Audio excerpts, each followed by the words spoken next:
বলছি গতকাল খুব ভালো খাইয়েছিল ওই জন্মদিনটা। হ্যাঁ, বাচ্চাটাকে কি মিষ্টি দেখতে, তাই না? কিন্তু বাচ্চাটাকে আয়ার কাছেই থাকতে হয়, কারণ ওকে দেখার কেউ নেই। আসলে অভিজিৎ আর ঋতু ওরা দুজনেই তো চাকরি করে। আচ্ছা, ওদের বাবা মাকে আসতে পারেনি ব্যাঙ্গালোর থেকে?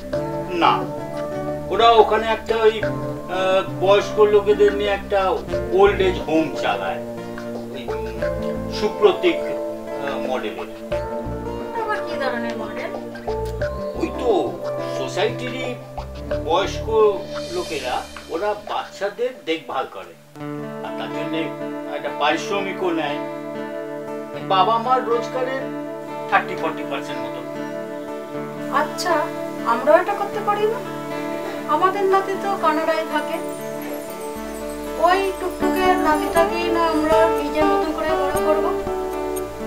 এটা ভালো নয়, কি বলো? হ্যাঁ, করা যায়। দেখি আজকে রাত্রিরে ওরা ফিরলে একবার যাবো, অভিজিতের সঙ্গে কথা বলবো। আইডিয়াটা কিন্তু খারাপ না। হ্যাঁ, আর তাছাড়া আমাদের নিজেদের জন্য তো একটু সময় প্রয়োজন। এই ধরো স্যাটারডে তুমি আর আমি একসাথে বেরালাম, আর সানডেটা বাকি সবার সাথে কাটালাম। গ্রেট আইডিয়া, কিন্তু ওনাদের রেমুনারেশনটা নিয়েও তো ভাবতে হবে।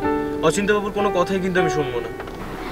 অ্যাকচুয়ালি দোষটা না ওনার না, আমাদের সোসাইটিতে না প্রতিটা মানুষের কিরম যেন টাকার প্রতি অনীহা, এইটা কাটাতে হবে।